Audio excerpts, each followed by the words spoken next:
नमस्कार। महाराष्ट्र विधानसभा निवडणुकीला आता अवघे 3 दिवस शिल्लक राहिलेत। विधानसभेची निवडणूक तर संपूर्ण महाराष्ट्रातच आहे, पण मागच्या काही महिन्यात एक विधानसभा मतदारसंघ ज्याची महाराष्ट्रात खूप चर्चा झाली आणि तो मतदारसंघ म्हणजे नाशिक जिल्ह्यातला येवला विधानसभा मतदारसंघ। या मतदारसंघाची चर्चा होण्याचं कारण म्हणजे सध्याचे महाराष्ट्रातले 2 प्रमुख नेते शरद पवार आणि मनोज जरांगे पाटील यांच्या कायम निशाण्यावर असलेले छगन भुजबळ या मतदारसंघातून निवडणूक लढताय आणि मागच्या जवळजवळ 4 टर्मपासून या मतदारसंघाचे ते आमदार आहेत। आता ऐन निवडणुकीच्या तोंडावर म्हणजे कालच मनोज जरांगे पाटलांनी याच येवल्यात एक सभा घेतली आणि त्या सभेत मनोज जरांगे पाटील असं म्हणाले की ज्यांनी मराठा आरक्षणाला विरोध केला त्यांना संपूर्ण ताकदीने पाडा, त्यांना इतक्या जोरात पाडा की त्यांचे हातपाय थरथर कापले पाहिजे, अशा शब्दात मनोज जरांगे पाटलांनी छगन भुजबळ यांच्यावर टीका केली। दुसरीकडे शरद पवारांनीही याच येवल्यात सभा घेतली आणि छगन भुजबळांनी मला धोका दिला, छगन भुजबळांनी माझी फसवणूक केली, छगन भुजबळांनी माझा विश्वासघात केला आणि जो माझा विश्वासघात करतो त्याला येवलाकर धडा शिकवल्याशिवाय राहणार नाहीत असा मला विश्वास आहे, असं शरद पवारांनी म्हटलं। एकीकडे शरद पवार आणि मनोज जरांगे पाटलांनी असे भाषण केले, दुसरीकडे छगन भुजबळांनी आपल्या एका सभेत बोलत असताना मागच्या 20 वर्षात मी येवलेकरांसाठी खूप काम केलं, मी काम करताना कधीही कुणाचीही जात धर्म बघितला नाही, मी येवल्यातील प्रत्येक माणसासाठी काम केलं, येवल्याचा चेहरा मोहरा बदलला, त्यामुळे येवल्यातील मतदार मला कमीत कमी 50,000पेक्षा जास्त मताधिक्याने निवडून देतील असा मला विश्वास आहे, असं छगन भुजबळ म्हणाले। आता हे सगळं जरी असलं तरी प्रश्न क्रमांक 1, महाराष्ट्रात कुठेतरी विझत असलेला जरांगे फॅक्टर येवल्यात काम करेल का? प्रश्न क्रमांक 2, मनोज जरांगे पाटलांच्या बदलत्या भूमिकांचा छगन भुजबळांना येवल्यात फायदा होईल का? प्रश्न क्रमांक 3, येवल्यातील ओबीसी मतदार 100% छगन भुजबळांच्या पाठीमागे उभा राहील का? प्रश्न क्रमांक 4, अनेक ओबीसी उमेदवार शर्यतीत असूनही शरद पवारांनी एका मराठा उमेदवाराला तिकीट देऊन खेळलेलं मराठा ओबीसी कार्ड शरद पवारांसाठी फायद्याचं ठरेल का? प्रश्न क्रमांक 5, काय आहेत येवल्यातील स्थानिक मुद्दे, जातीनिहाय गणित आणि ऐन निवडणुकीच्या तोंडावरची वास्तविक परिस्थिती? आणि प्रश्न क्रमांक 6, भुजबळांनी मागच्या 20 वर्षात जो काही विकास येवल्यात केलाय तो विकास भुजबळांना निवडणुकीत वाचवेल का? या सगळ्या प्रश्नांची उत्तरं आजच्या एका व्हिडिओमध्ये देणार आहे आणि अत्यंत सविस्तरपणे संपूर्ण येवल्याची परिस्थिती जशीच्या तशी तुमच्यासमोर ठेवणार आहे, त्यामुळे पुढचे 5 मिनिटं माझ्यासोबत नक्की राहा। तत्पूर्वी नमस्कार, मी वैभव सांगळे आणि माझ्या YouTube चॅनलवर तुमचं खूप खूप स्वागत आहे। पहिल्यांदा आले असाल चॅनलला सबस्क्राइब करा, लाईक करा, शेअर करा, साईडला दिलेली घंटा दाबायला विसरू नका, जेणेकरून माझा येणारा प्रत्येक व्हिडिओ सगळ्यात पहिले तुमच्या मोबाईलवर येईल। कुठल्याही प्रकारचा वेळ वाया न घालवता सुरुवात करूयात आजच्या व्हिडिओची। नाशिक जिल्हा त्यातला येवला विधानसभा मतदारसंघ, छगन भुजबळ वर्सेस माणिकराव शिंदे ही अशी सरळ लढत तिथं होत आहे। छगन भुजबळ राष्ट्रवादी अजित पवार गटाकडून आहेत आणि माणिकराव शिंदे राष्ट्रवादी शरदचंद्र पवार गटाकडून निवडणुकीच्या मैदानात आहेत। आता मी तुम्हाला 5 मुद्दे सांगणार आहे जे मुद्दे येवल्याच्या निवडणुकीत खूप प्रभावी ठरणार आहे। येवल्याच्या निवडणुकीत पहिला आणि सगळ्यात महत्त्वाचा मुद्दा म्हणजे जरांगे फॅक्टर।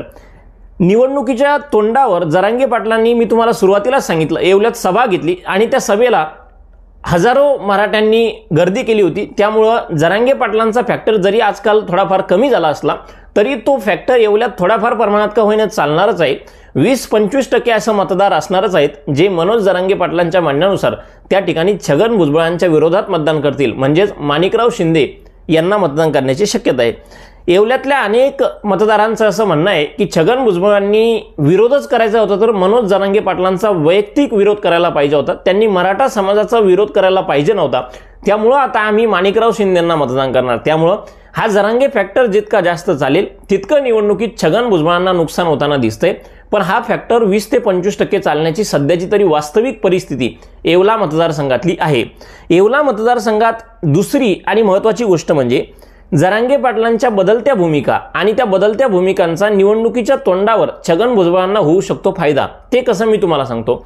ज्या प्रकारे मनोज जरांगे पाटलांनी आपण विधानसभा निवडणूक लढणार असं जाहीर केलं होतं, अनेक लोकांनी मनोज जरांगे पाटलांच्या भरोशावर फॉर्म भरले होते, त्यानंतर पाटलांनी आपण निवडणूक लढणार नाहीत असं जाहीर केलं आणि त्यामुळं जरांगे पाटलांना कोणीतरी बोलायला लावतंय का? जरांगे पाटलांचा बोलता धनी कोण? जरांगे पाटील कोणाचं ऐकून काय करतात? अशा प्रकारचे प्रश्न त्यांच्यावर निर्माण झाले.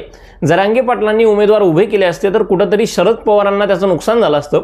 त्यामुळेच त्यांनी कदाचित उमेदवार उभे केले नाही अशा प्रकारचा एक माहिती लोकांमध्ये पसरली आणि त्यामुळे जरांगे पाटलांची जी काही प्रतिमा होती ती थोड्याफार प्रमाणात संपूर्ण महाराष्ट्रात घसरल्याचं तुम्हा आम्हाला बघायला मिळालं.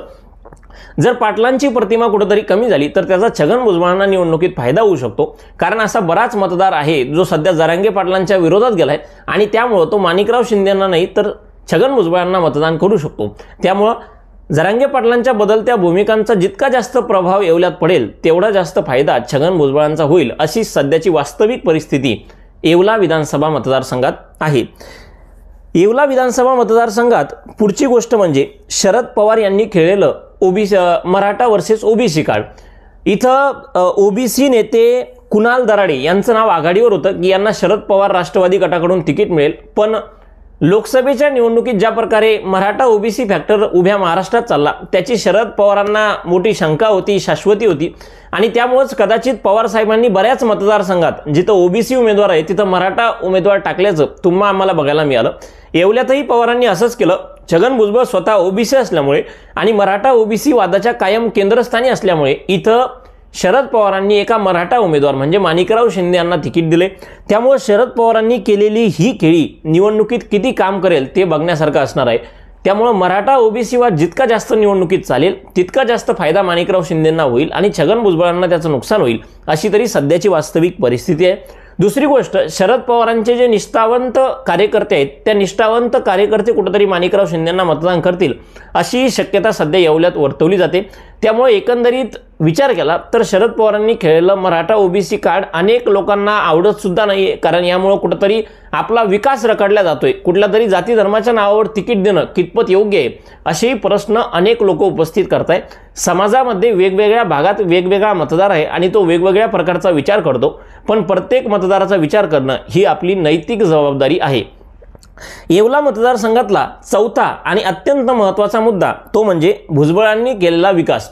येवल्यामध्ये अनेक स्थानिकांना बोललं असताना 10 पैकी 7 लोकांचं मत असं आहे की भुजबळांनी बरेच कामं येवल्यात मागच्या 20 वर्षात केलेत.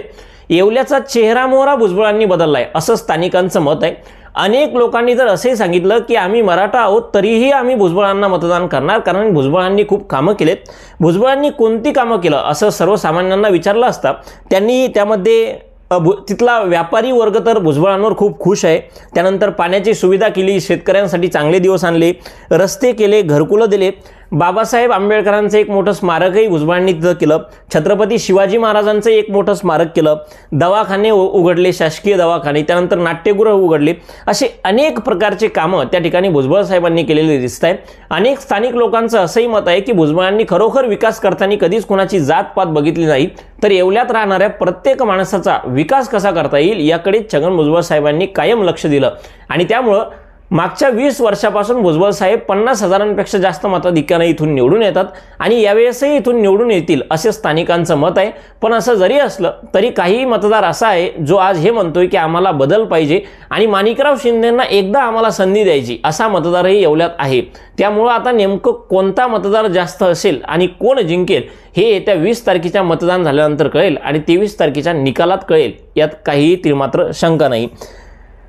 सगळ्यात शेवटचा आणि महत्त्वाचा मुद्दा जो येवल्याच्या निवडणुकीत प्रभावी ठरेल तो म्हणजे इथलं जातीनिहाय गणित. मी तुम्हाला येवल्याचं एकदा जातीनिहाय गणित सांगतो.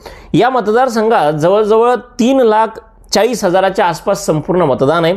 जर आपण विचार केला तर इथं SC ST समाजाचं मतदान खूप जास्त आहे. जवळजवळ 21% SC ST समाजाचं मतदान इथं आहे म्हणजे जवळजवळ 60 ते 65,000. मी तुम्हाला सांगितलं छगन भुजबळांनी अनेक लोकांना घरकुलं दिले, त्यानंतर बाबासाहेब आंबेडकरांचा पुतळा बांधला. त्यामुळे या गोष्टीमुळं छगन भुजबळांना SC ST मतदान थोड्याफार प्रमाणात भेटेल अशी शक्यता आहे. कारण नियमानं SC ST मतदान जास्तीत जास्त महाविकास आघाडीला भेटतं आणि यावेळी छगन भुजबळ महायुतीकडून उमेदवार असल्यामुळे जास्त मतदान त्यांना मिळणार नाही. पण असं जरी असलं तरी संपूर्ण मतदान त्यांच्या विरोधात जाणार नाही ही सगळ्यात मोठी वास्तविकता सध्या या येवला विधानसभा मतदारसंघात आहे. दुसरी गोष्ट, इथं मुस्लिम मतदान ही लक्षवेधी आहे. जवळजवळ 8% म्हणजे जवळजवळ 20 ते 25,000च्या आसपास इथं मुस्लिम मतदार आहेत. ते मुस्लिम मतदारही शरद पवारांच्या राष्ट्रवादीलाच मतदान करतील अशी तरी सध्याची परिस्थिती आहे। पण असं जरी असलं तरी छगन भुजबळांच्या स्थानिक कामांमुळे बऱ्याच प्रमाणात मुस्लिम समाजही भुजबळांना मतदान करेल अशी सध्या येवल्यातली वास्तविक परिस्थिती आहे। मराठा ओबीसी समाजाचा विचार केला तर इथं मराठा ओबीसी समाजाचं मतदान जे काही ते जवळजवळ सारखंच मतदान आहे। त्यामुळे त्यात नेमका आता संपूर्ण ओबीसी समाज भुजबळांना मतदान करेल का, माणिकराव शिंदे किती मराठा समाजाचं मतदान घेतील, या सगळ्या गोष्टींवर ते डिपेंड असेल। काहीही असलं तरी भुजबळांसाठी ही निवडणूक थोडी अवघड आहे, कारण ऐन निवडणुकीच्या तोंडावर जरांगे पाटलांचं झालेलं भाषण असेल, शरद पवारांची वारंवार टीका असेल, या गोष्टींमुळे मागच्या 4 टर्मपेक्षा ही निवडणूक भुजबळांसाठी थोडी संघर्षाचीच नक्कीच आहे। पण आता नेमके येवलाकर भुजबळांना साथ देतील का, आणि जसं भुजबळ म्हणतात मी विकास केलाय, तो विकास जर खरंच केला असला तर येवलाकर नक्कीच साथ देतील, कारण जो नेता विकास करतो त्याला प्रत्येक मतदारसंघातील लोकांनी निवडून द्यायलाच हवं, तरच आपल्याला एक चांगला महाराष्ट्र बघायला मिळेल, ही सगळ्यात मोठी वास्तविकता आहे।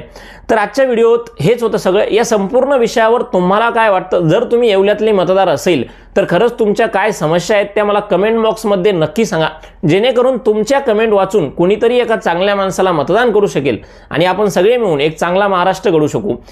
परत एकदा तेच सांगेल, अजून चॅनल सबस्क्राइब केलं नसलं तर चॅनलला सबस्क्राइब करा, साईडची बेल आयकन नक्की दाबा, जेणेकरून माझा येणारा प्रत्येक व्हिडिओ सगळ्यात पहिले तुमच्या मोबाईलवर येईल। आजच्यासाठी फक्त एवढंच, परत भेटूयात एका अशाच माहितीपूर्ण आणि महत्त्वाच्या व्हिडिओसोबत। तोपर्यंत खूप खूप धन्यवाद।